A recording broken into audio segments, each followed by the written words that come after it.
Sunday, 4:30 at Old Trafford. The Chelsea fans and pretty much most of the Man United fans make the trip to Manchester from London when we visit Ruud van Nistelrooy's Manchester United in the Premier League. It's been an unhappy hunting ground for us of lately, but something tells me that our luck is about to change. So in today's video, I am going to preview the game. We're going to speak about Man United and the impact that sacking Ten Hag has had on their outlook for this season going forward. We are going to give our team sheets and our score predictions, and best of all, I am joined by the big dog, Josh Aveste, whose channel is linked in the description. Josh, what's happening, mate? Mate, I'm ready for this game. I have to say, though, one thing.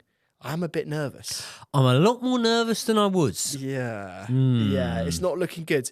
Ruud van Nistelrooy, obviously, taking his charge of his first game as a Man United manager. Might not be there for very long, by the way. Bearing in mind they've got a new manager, Ruben Amorim, potentially coming in. Doesn't seem, by the way, that Ruud will be part of his coaching staff, I'm hearing. Really? So this is actually a bit of an audition for him to get another big job. Obviously, he was at PSV, wasn't he, previously?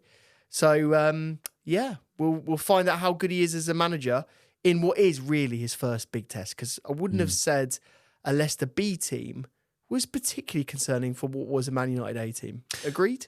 Agreed, but they did look like they had more attacking prowess, and I do think that Ruud van Nistelrooy will try to set this Man United team up with a lot more of a positive outlook when it comes to games, and I think that he'll be able to do that. I also think at the same time as doing that, it's going to leave them there to be heavily exploited. But they've got really good centre-backs, mate. Oh, so, great centre-backs. Yeah, and really good wing-backs. Just give me the light.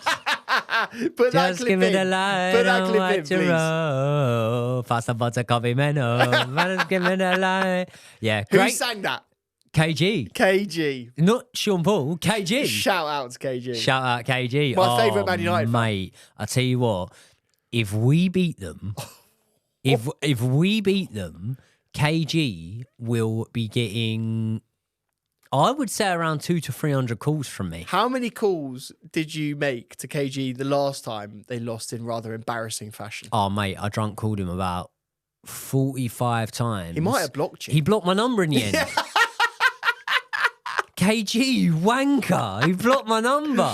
Wow. Thing is, yeah, KG's all over it when Chelsea were playing shit last season, belling me up going, Joey, what's happening? Like, honestly, what's happening? But listen, I don't know. I do feel sorry for the likes of KG and the likes of Flex and HP and the rest of these guys, because it's a long trip back to London when your team have lost. I've got to be honest. Especially on a train full of Chelsea fans. There you go. There you go. Listen, I am actually not by any means thinking that it was a foregone conclusion that we were going to just go there and win when they had Erik Ten Hag at the helm, because Erik Ten Hag does have this weird little knack of getting all the way to the edge of the cliff, leaning over the precipice, and then just about putting out a result. And when I say a result, it's normally a 0-0 draw or 1 or a stalemate, something like that. Well, but I wouldn't have writ off the possibility of him being able to do so. Is it a much harder match with Ruud van Nistelrooy at the helm? Because you say about the new manager bounce, and you say about the fact that they beat Leicester's B team 5-2 and whatever, but at the same time, despite scoring 5 goals, they still look pretty leaky at the back. They did. And I do feel like Ruud van Nistelrooy is a coach that will set up to definitely come and try, like you say in his audition, to get what he couldn't have a better audition than to go out at Old Trafford and beat, let's be honest, despite the result in the cup that Maresca clearly didn't care about, a strong, on-form Chelsea side. And in doing so, with the defenders that they've got at the back, they could get exploited big time here, surely. They could. This is one of those games that you say in the prediction things, you go, obviously it's going to be both teams to score. Obviously it's going to be another 4-3. You just look at the defences, you look at how much attacking prowess we now have, you look at the ability that they have to now be a bit more fired up after the new manager bounce, potentially get a few more goals. Maybe Rashford can actually do something this season. But you know what? Football is weird like this, isn't it? No, like, mate. It's always I'd tell a bit you, counterintuitive. there's no 0-0 here, mate. Do you not think? Give me a forfeit. You have to get Erik Ten Hag tattooed on your arm? That's ridiculous, Josh. I more meant like I'd take you for a steak dinner or something. Right, I tell you what. If it's a 0-0, Yeah. you have to come on the next video and you have to do a segment all about how much you love Enzo Fernandez. Easy. Easy. Done. If You it's need to do a 5-minute segment. 2.5 minutes, 0-0, 0-0. I will Okay. do 2.5 minutes of listing out every single thing I love about Enzo Brilliant. Fernandez. Okay. And you're making it sound like I hate Enzo Fernandez. I fucking, mate, By the I way, like Enzo Fernandez. If they haven't watched the video, we've done a whole video talking about how much you love Enzo We've Fernandez. done a video and we have detailed some of the really concerning stats around Enzo Fernandez. And I'm not going to give you too much away, but I think you can have a spoiler here that he's not in my starting 11. Doesn't mean that I don't think he can make an impact off the bench in this match at some point. Now, I do think that it'd be very easy to draw a conclusion and say, well, club legend back at the helm in Ruud van Nistelrooy, first game in the Premier League for that club legend, managing the team that he was so successful for, and therefore, how could things go wrong? I remember another club legend Oh, yeah. coming back Yeah. to their club. Was that Chelsea, though, wasn't it? It was at Chelsea. Now, how far back do we need to go to remember this game, Jerry? I can't remember, but it was Frank Lampard's first game in management. Who was it against, Jerry? It was against Man United. And what was the score? Do you know what? Scores for me don't really matter. In football, it doesn't matter to me too much. Not if your it's name's- all about not- it's all about the possession. Not if your stats. name's Ten Hag. Yeah, No, well, I don't remember the score, but No. 4-0. not good. Moving swiftly Well, what is it on. recently? We keep bringing up Frank Lampard's like worst career moments, like the Man City goal we were talking about the other day. don't. Now you're talking about him coming back and being Chelsea manager and losing 4-0. Wasn't Yeah. the next game after that like an unbelievable like 6-2? Lampard was the bollocks as Chelsea manager. Love him. And if he had have ended his managerial career just there, maybe he would be held in higher regard. Yeah. What's going on with Lamps? Like, do you reckon he'll get another big job? What is Lamps' level now? Like, would well, they've got a manager, Scotty Parker's at Burnley, isn't he? Yeah. Yeah. Would a Burnley, say for example, if things went tits up with Parker, would they appoint I Frank think Lampard? if- Could he get a? Let me rephrase the Go question on. for you. Sorry, Go Josh. on. Could he get another Premier League job, Frank Lampard? Not now, no. Really? Not as the next job, no. No. In the future, potentially, yeah. But look, if Wayne Rooney is managing Plymouth, why does Frank Lampard go above that? They're comparable managers. No, they're not. Why not? Are you joking? What, Wayne Rooney, serial failure, but what does Frank Lampard have in comparison to that? Josh, you think about what you're saying right now. The comment section are going to think you're fucking Mate, nuts. I fucking love Frank Lampard, but in No, terms no, of no, overall no, no. success... We're not talking about him as a player. Yeah. We're talking about him as a manager. Go on then. You just compared Frank Lampard's To Wayne Rooney. achievements as Yeah. a manager in football to Wayne Rooney. I'll Go give on. you Frank Lampard's Go on. achievements. Please do. He came into a Chelsea side that had a transfer ban. He had no money to spend. He bedded in players that went on and are going on to have really, really careers, unbelievable careers like Mason Mount at Yeah, Man I was gonna United. say, the Mason but Mount also example was the the likes best. of Tomori, the likes of Ruben Loftus-Cheek, who's tearing it up at the minute, the likes of Trevor Chalobah, who, by the way, I think got in the team of the week for the Premier League last season legend. at Crystal Palace, Yeah. and many others. And he did that with a Chelsea side who, yes, at the time we took the top four position for granted, and it was just assumed that Chelsea would finish in the top four. But we've seen how things have gone since then. We've seen how hard that top four can be to break into. And I'll tell you what, that season where he brought in the likes of Reece James as well, another player that I forgot to mention there,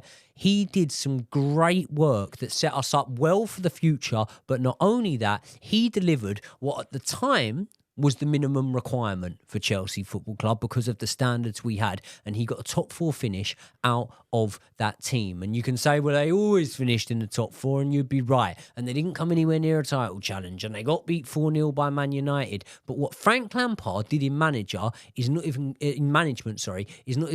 comparable to what Wayne Rooney's done. Now, what Wayne Rooney's biggest achievement is what he did with Derby, with the points deduction, and he still came close to keeping them up. up. But ultimately, what that would have meant was, without the points deduction, Wayne Rooney's biggest achievement in management would have been getting Derby a mid-table championship finish, no? Yes. It probably would do. So but then if you're taking your blue tinted glasses off, which I know is very difficult to do, and I don't want to do it because I loved what Frank Lampard did at Chelsea. Yeah. If you take those glasses away and you forgo the Chelsea impact, which was immense, but perhaps an anomaly in a career, you look at what he did in other clubs. Derby kept Everton up.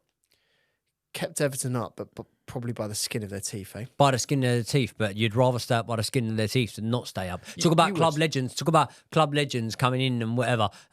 Alan Shearer. Alan Shearer comes back to Newcastle. I know he only had 6 games or something like that to go, but they still got relegated. Frank Lampard kept Everton up in the league. Mate, I'm not arguing against you. I'm just saying he's not like a world-class manager in comparison to Wayne Rooney. Who has better prospects going forward for their career? Who would you say... Who's in management now? Who's employed? Okay, right. No, fair enough. So by that logic, Wayne Rooney is a better manager than Jurgen Klopp. Yeah, but Jurgen Klopp has a job. Does he? He's going to be starting in January. Well, he doesn't have a job right now. Yeah, but he has a very good job lined up. Controversial. Hold on. So you're saying Plymouth's not a good job? Yeah. Oh, Plymouth, unbelievable. Plymouth fans, lovely town. Plymouth fans. Yeah. Come You're me, saying come Plymouth me. are shit. How did we get onto this debate? Oh, thumbnail title: Plymouth are shit. I mean, their standing right now isn't the best, is it, Plymouth? I don't know whether they're standing or sitting. Their standing but fuck isn't knows the where best. they are. Yeah. Either way, how the fuck did we get into comparing Wayne Rooney and Frank Lampard? Probably my fault. Don't know. It's a little podcast There you this go. is. Yeah. The Premier League positions somewhat go out the window in this fixture Yes. because, barring Cole Palmer's heroics last season, that was the first time we had beaten Man United in the league in 7 years. Can I just say that was one of my favourite games of all time? That was one of your what? One of my favourite games of all time matches. I don't know. You didn't say fixtures. It no. Go on, tell me. One of your favourite favourite games. Favourite. Fucking hell, that's enough to get us fucking unsubscribed. Do you remember? Were you at the ground for that game? No. I wasn't, but it was one of my favourite games to watch on the TV. Oh God, it was immense. I went fucking mental. I'm not ashamed to say I let out a bit of a tear. Did you? I did. Yeah. Because I just thought it was over. Out the eye or out the old? Both at the same time. Yeah. It was a wild night. When Cole Palmer gets that ball on the edge of the area, weird stuff happens, mate. Weeping happens in weird places. Do you know what I find funny? Is the fact that these Man United fans think that at some point they could get, especially when Ratcliffe first came in and it was all like, oh, Ratcliffe, he's the Messiah. Yeah. He did really well at every other club that he's ever owned. But when they came in and they were going, Cole Palmer, who says no? He's a Man United fan, mate, why the fuck would he go to Man United now? Plenty of players grew up fans of other clubs. It doesn't mean anything. It doesn't. It literally means nothing. But also the fact that Man United fans think that their club is on the precipice of something unbelievable. I'll tell you this, right? Even if Man United win against Chelsea this weekend, they are in the hole of holes. They have got so much stuff that they need to fix in what I think will take years. It won't be a case of 1 or 2 seasons. I think we're talking 3, 4, 5 seasons for them even to be competing for titles. Bloody hell, that is a long time. I mean, nearly as much as us. Listen. I want you to try and get this for me. Last time we did beat them was 7 years ago. It's a 1-0 win. Sorry, last time we beat them was last season. Yeah, but the time before that, was 7 years ago. It was a 1-0 win at Stamford Bridge. Who scored the goal? 2017. 2017. Who scored the goal for us? It was at Stamford Bridge, you said? At the bridge. Do you know when it was in the year? Don't know. It was an overcast day. Overcast day, that doesn't massively help. Is that too... Do you know what? I'm going to go Costa, but is that too late for Costa? Morata. Fuck off. Was it Morata header? I think it was a header, yeah. Last time we beat Manchester United at Old Trafford, who was the manager for Manchester United? Jose Mourinho. Ollie. Sir Alex Ferguson. We have not beat Manchester United at Old Trafford in 11 years, and it was Sir Alex Ferguson. What was the score? It was a 1-0 win. Another 1-0. And it was one of the most underrated players, in my opinion, of all time that doesn't get spoke about, who went on to play for Man United. Juan Mata. Yeah, what a player What a player. He had two unbelievable seasons for us, didn't he? Yeah. Player of the season twice in a row. Was he? I think so. Do you know that stat I read out the other day about the amount of man of the matches that Cole Palmer's had? A lot of people were disputing that, but I do actually think that stat was true. And repeat it for us. So I can't remember it, but it was something. Was it like he's won 80% of the man of matches since he's taken over at the club, since he's joined the club? No, not just at the club. I think it was in something like 58 starts for Chelsea and Manchester City. He had won something like 49 man of the matches or something. Freak. He is a Even freak, Juan Mata isn't he? wouldn't have been anywhere near those numbers, and he was generational. Yeah. Very smart man, Juan Mata. Very clever. Yeah. Shall we get onto our team sheets for this game? And do you know what, Josh? We've had the magic moment that I love, considering that I'm the man that edits up these podcasts, because we have been able to agree on a team sheet for this one, haven't we? Do you know what? I actually only even really considered one position to change out of that lineup. So we were very much aligned, which doesn't often happen, but when it does happen, beautiful things We're not occur. always singing off the same hymn sheet, but when we do, my God, that song sounds lovely. The harmonies are beautiful. Do you They want to do are. a little harmony now? She got a smile like it sings for me, reminds me of childhood memories and everything.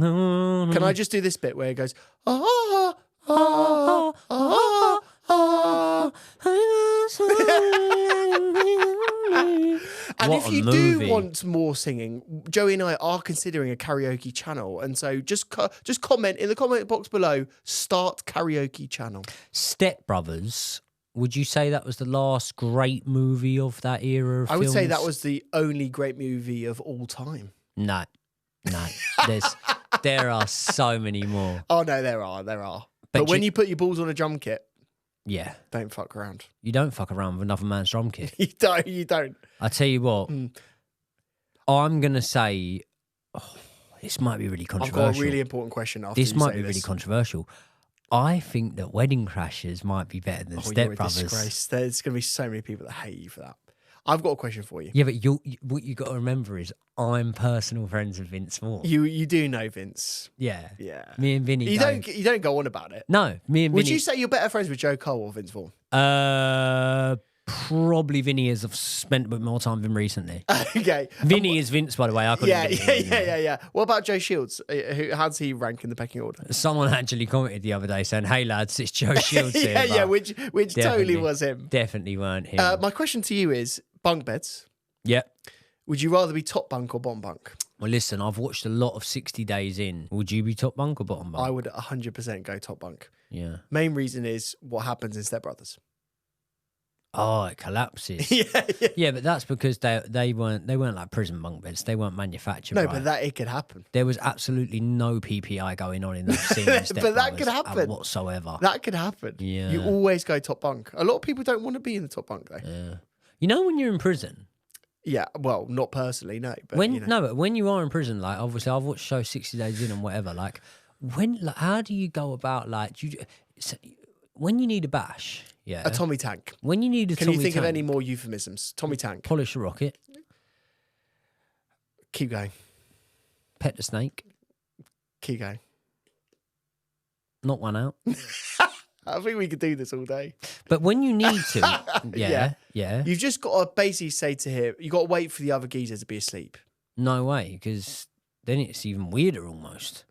Well, you don't want him to be awake. I'd rather just synchronise it. Say, listen, mate. No, that's... No, No. I'd say, listen, mate. No.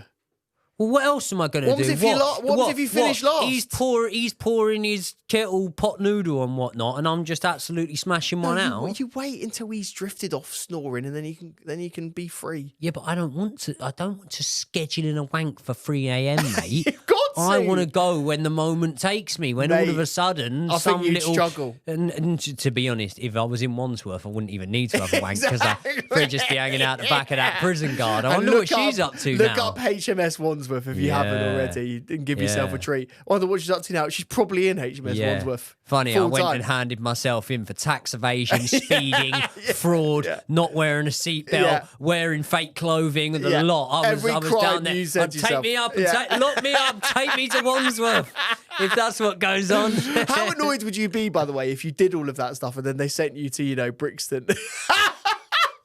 I think I could sniff those sort of prison guards out wherever I go, to be honest. Right, should we get onto the team sheet? Yeah, why not? Let's get onto the team sheet. You can see it on screen now. Why don't you talk us through it? Well, you know that we're always aligned, so we agree that, Robert Sanchez is probably the best Premier League goalkeeper of all time. We've never questioned his ability, and we think he's really good at passing. I think that's a stretch to say of all time. I would say he's in the top 300 that we have available to start this weekend. Oh, God. I found this one hard, but do you know what? Jorgensen had an absolute Western, I was going to say, did you really find it hard? Because Jorgensen played fucking shit. He had a Western, didn't he? Do you know what? I think he was struggling a bit with the lights. I had a look at him, and he was struggling with his eyes at some points. Don't know what it was. It was a weird one. But yeah, I think you have to play Sanchez in this one. I want to do a little prediction, you and I. I don't think now that either of these goalkeepers will start the first Premier League game of next season. I would say that is very, very accurate. I can't see either of them in there. Yeah. Bit of a bad state of affairs that we're saying that. Well, you've told me all about this boy we've got. What's his name? Mike Penders. Penders? Yeah. So Penders to the rescue. Appendicitis. What's that? It's where you need your appendix out. Oh, really? Yeah. Well. Yeah, Mike Penders. He'll have strikers feeling like they've got appendicitis because they won't be able to score a bloody goal past him. No, they won't be able to get it. He'll have them in their pocket more than Cucurella had Haaland in his. Well, there you go, yeah. Mike Penders is the regen of Thibaut Courtois. And, we've said that about 85 other goalkeepers, but so maybe this is time. But yeah, I'm excited to see it. I think Sanchez will be playing, and look forward to seeing how he gets on. Can I just say, by the way, we're in a studio right now. We are. We're not in a house or a flat. But it is Halloween. Like that. Yeah, but it is a bit spooky. Yes, but this is a business. Yeah. There's fucking trick-or-treaters knocking at the door right now. What do you give a trick-or-treater? What would I give it? Yeah. Fucking slap round the chops. Fuck off, you greedy little fucker. Sweets to rot your teeth. I can imagine you being such a wrong. Did you trick-or-treat when you were a kid? No, I was more the time to throw a brick through a window, to be honest. Bet you threw a few eggs as well, to be fair. Oh, mate, do you know what I used to do? I used to egg from my own house. So I used to stand on my own window, throw an egg, and then I was so thick as shit, I didn't think of the possibility that someone's just going to come and knock at my door, which happened multiple times. Yeah, and say, why are you throwing fucking eggs at my house? And I never learnt from it.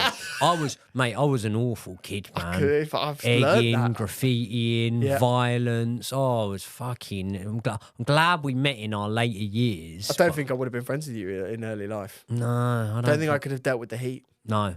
And if it's too hot...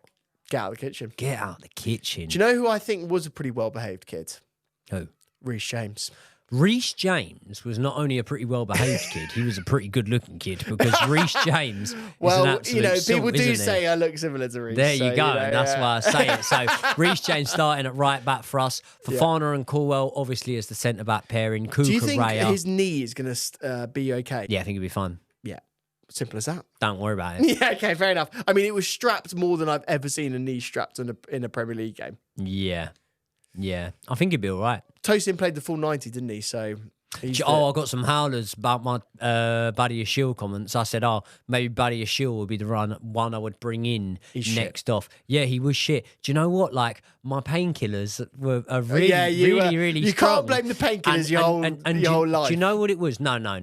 I'm going to completely acknowledge it, yeah. It was a lack of accuracy in my reporting on the game. So I try and get back to as many of you guys in the comments section as I can, but as the channel has grown, it has become harder and harder. But now, with our friends and partners of the channel, Stakemate, getting in touch with both myself and Josh to discuss the games, to discuss our score predictions, our team sheets, and everything else that goes with it has now become possible. But what is Stakemate, you may ask? Well, Stakemate is my go-to betting app and my absolute favourite, as it allows you to bet and at the same time as that, communicate with your friends. And lucky enough, all you have to do is hit the link in the description. You do need to be 18 years old or over and living inside the UK. That will take you to either the Stakemate app or website, depending on your device, and then you can download Stakemate. The sign-up process is simple and literally takes 2 minutes. Once you're logged in, hit the groups button at the bottom of the page and then head to the top left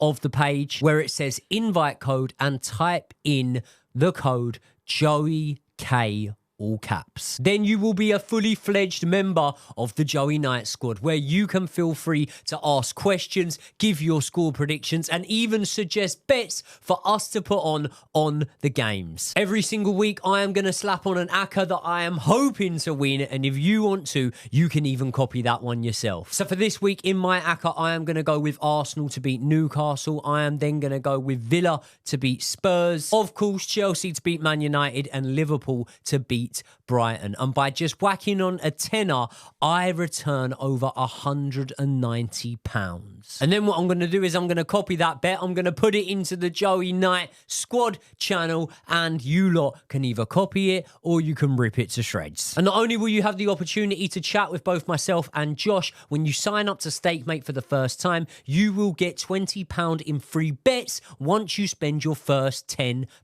It does not get better than that. Oh wait, it does get better, because there are even more bonuses as you play. So hit the link in the description to sign up to Stakemate today, and remember my code JOEYK, all capitals, to join the Joey Knight squad. Remember, you must be 18 plus and a UK resident to play, and most importantly, always gamble responsibly. It's probably a lack of concentration. There are underlying factors, but I'm not going to blame it. We all know that I don't make excuses. Yeah. But what I would say is he did do one or two line splitting passes. And do you remember that pass to Mudryk that went through and it reminded you of the Nottingham Forest goal from last season? I remember any pass towards Mikhailo Well, Mudryk. there you go. And that was Buddy Shield that made that pass. And when he made that pass, I thought, oh, that was class. Yeah. And there was a point when not one defender could get that ball out of the defence, and Buddy Shield done it one or two times. So I think I was sort of giving him a little bit of grace. I was trying to find some positives from a shit game. I really like Disasi and Buddy Shield as people. And I think they... Do you know what? One of them could have a Phoenix Rising career. Yeah. But I do actually think both of them will be up on the market in the summer. I don't think either of them would start for Phoenix Rising. I don't think they would, but Phoenix Rising, you're a wonderful team, and I'd love to go to Phoenix, wouldn't you? Don't even know where it is. Where is it? It's in America, and you love America, so why not? I was working in Memphis. Yeah, there you go. Do you know what? Why don't we one day do a Route 66? Why don't we get like a big old RV? We'll do a Route 66 drive across America. I would like that, yeah. You would? Yeah, American Pie. That's one of my favourite films and favourite songs. Which one? The original one or number 2? Everyone knows what a best American Pie is. It's obviously number 2. It's number 2 because they realised that Stifler should be a main character from the reception they got from American Pie 1. That's not the answer. Why is number 2 the best? It's one word. Just one word. Nadia? Shermanator? No, Jerry, no. It's Fan lesbians. Camp? Lesbians. Oh, yeah. You go, we go. You go, we go. How far would you be willing to go for them to go? I mean, not as far as they went. Yeah. Yeah. You? Don't know. I've You've thought about it. accused many women who have turned me down in the past of being lesbians. I used to be one of them. You know, when you walk over in a nightclub and a girl turns you down, I walk back over to my mates, go, fucking lesbian. Yeah. Didn't want her anyway. Yeah. Anyway, Cucurella will be the left back in this team. And who would you have inverting? And listen, this is our team, but who knows, mate? Because Cucurella's just played a full 90 minutes. Yeah. So if he's just played a full 90 minutes against Newcastle, maybe Enzo Maresca might even look at this one and think about having Reece James at left back once again, and having Malo Gusto in there. And do you know what? I think stranger things have happened. You remember I said at the start of this, there's one position that I wasn't sure on. This is the one. I think that Gusto and James both not being in the squad for the Newcastle game will mean that they'll both be starting this one. So you know the logic that we've applied to say that we believe that Enzo Fernandez is now part of Enzo Maresca's B team. Yep. That logic kind of applies for Cucurella in a way, doesn't it? But also, having watched that game... No, but not just that game, it's the game before. Yeah, it's the way that it's falling, that suspension has screwed Cucurella over, hasn't it? It's just meant that he's been out of the team and he's struggling to get back into it. It's worrying. He shouldn't be struggling to get back into it. He's the best inverted left back in the country. He is, but then you look at what Gusto's doing in a more attacking role, and you have to say Gusto's been really good. Not as good as Cucurella, mate. I'm not having that he's been as good as Cucurella. I want Cucurella in that I love team Malo as soon as Gusto, by the possible. way, but not as good as Cucurella. No, I actually want to see that corrected. And maybe this is the game where it does get corrected. I think hopefully it will be. And do you Harsh know on what? Gusto, When though. we talk about managing the load, right? Yeah. Listen, I know there's a lot of games, but we got a lot of players. We don't need to wrap him in cotton wool too much. Just because he played the 90 doesn't mean that he can't go on and play in this match. I would very much have him in there against Man United. I think that would be a really, really sensible option for us. Now, Caicedo and Lavia obviously in the midfield. And I think that actually with a rejuvenated Casemiro, who may or may not play, do you think he'll play for Man United? I think he will have to play because Eriksen is a doubt and Kobe Mainoo is still injured. Well, So there you go. So Casemiro will play. But obviously, he I should wouldn't be... say rejuvenated, by the way. I think that might be jumping the gun slightly because he's been absolutely awful recently. Well, he scored 2 goals last night.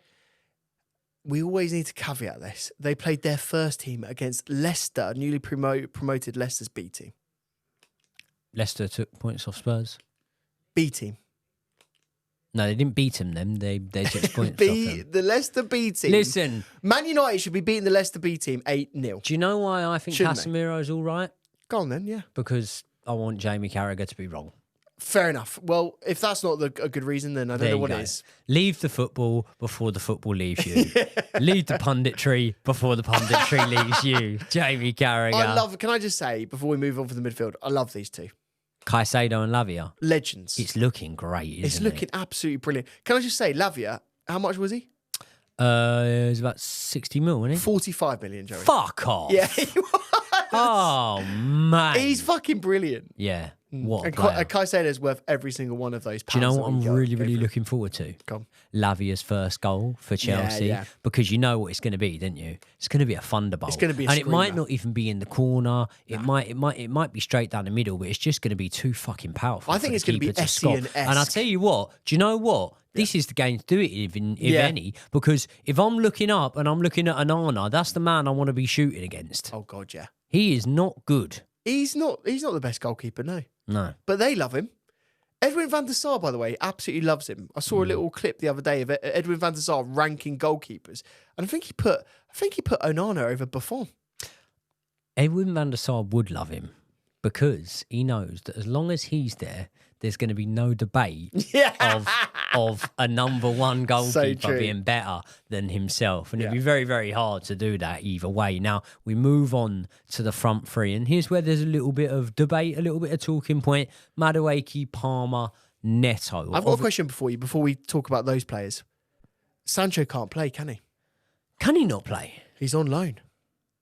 But can he not play? Because It's a loan with an obligation. Right. I don't think Sancho is going to be involved in this, which is really bad for Sancho because he has missed a lot of football.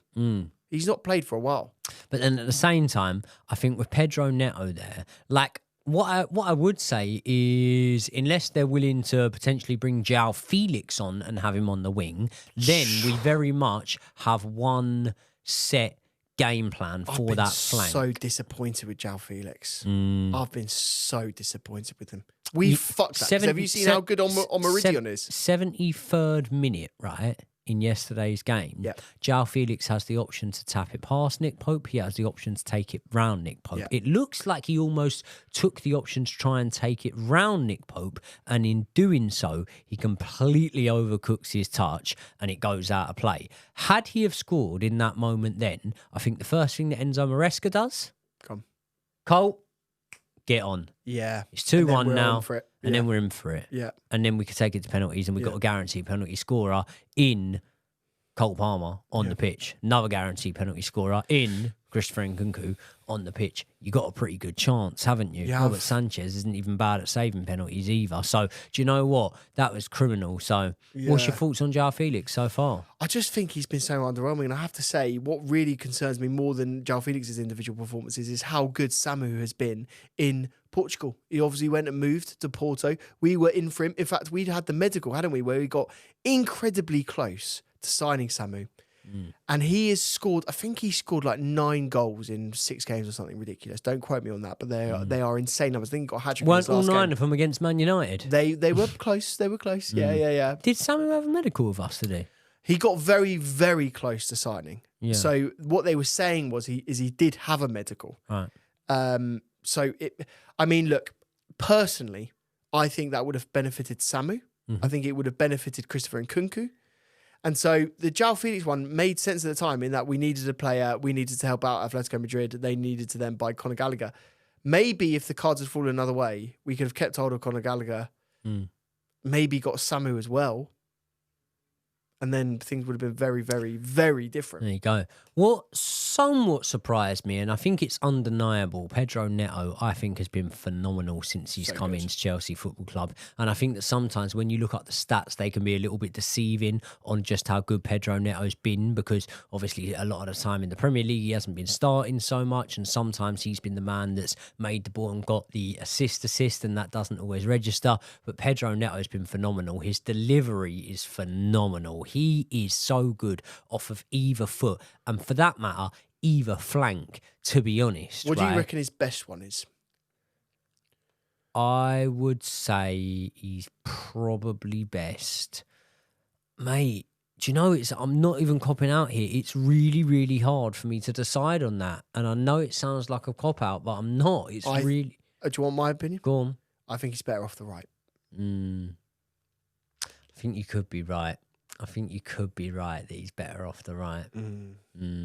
So, but then it just depends. It just depends what team you're coming up against and what you want to target. Because say, for example, if like Newcastle were still in a position like last season, where they were playing Dan Burn at left back, then I'm definitely putting Pedro Neto on the right wing over Noni JOEYK. Whereas if they've got Lewis Hall at left back, then I'm probably putting Noni JOEYK there. Do you see what I mean? So good when he came on. I would preferably just stick Pedro Neto wherever he's going to be able to take someone on for speed. And look, Livramento's not slow, and you saw Pedro Neto get past him a fair few times. So against Diogo Dalot, despite Diogo Dalot not being the slowest of player, if Pedro Neto starts on that left wing, which I'm assuming it will be Diogo Dalot at right back, won't it? Well, they've kind of swapped it, but I think it will be Dalot on the right. Yeah, and he should have a lot of success against him. And then obviously the most ruthless striker in Premier League history, Nicholas Jackson, through the middle.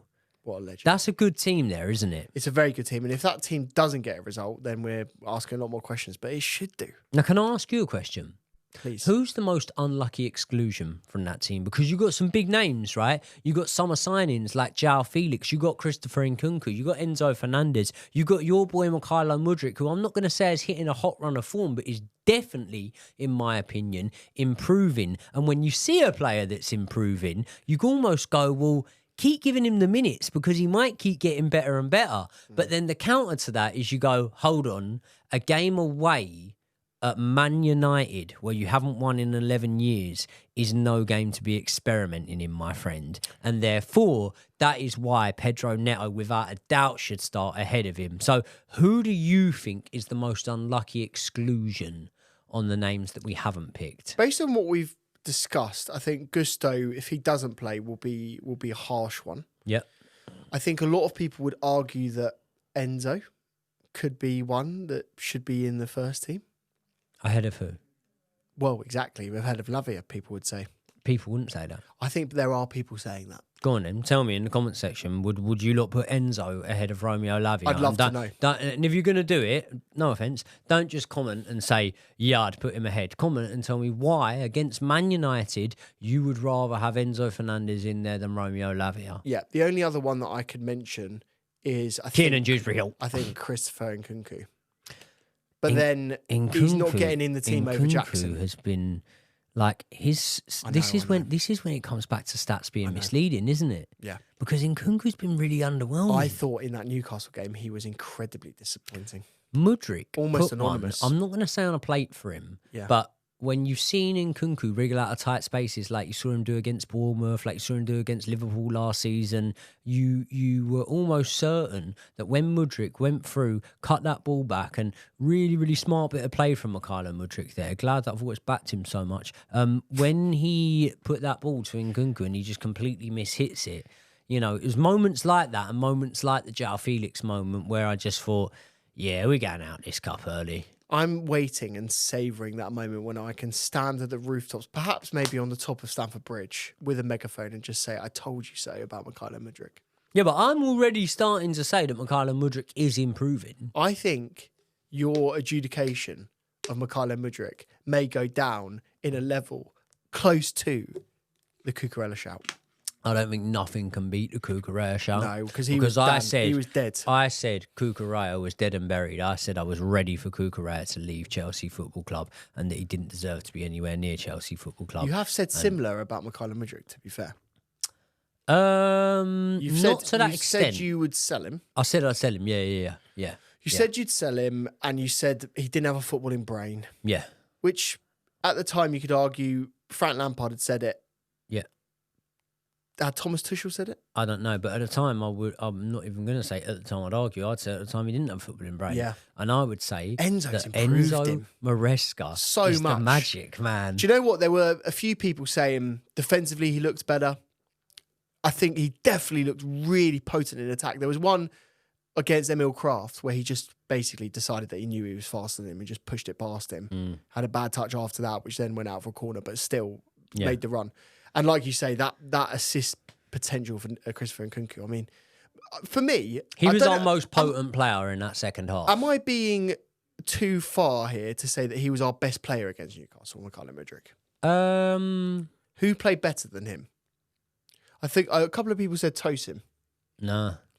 But he's conceded 2 goals. No, it's Mykhailo Mudryk. I think he was our player of the match. Do you? You didn't watch my match review. Did you say Mykhailo Mudryk? Did you? Gave him man the match at the end. I said. Save the moment, I said lads. my exact words. Savour the moment. My exact words were, do you know what? I'm going to give him man of the match. And I think Josh would give it to him as well. Yeah, I would. And I think he'd give him man of the match. Yeah. Yeah. I did. Yeah. I did. He deserved it. Yeah. There you go. So, what's Mykhailo Mudryk got to do to get into this team? Because you've just said it's a home run for Pedro Neto and Noni Madueke. I feel right. Okay, you said like at the end of the season, Caicedo is going to be in the Premier League team of the season. Yeah. Answer me this: at the end of the Conference League campaign, will Mykhailo Mudryk be in the UEFA Conference League team of the season? I think if we win it, if we win it, I think he will be. Yeah. Really? If we win it, I think. Yeah, but if we win it, they can't just put every Chelsea player in there. Yeah, but if we win it, like we'll have at least 4 or 5 in there. And so he's an obvious candidate.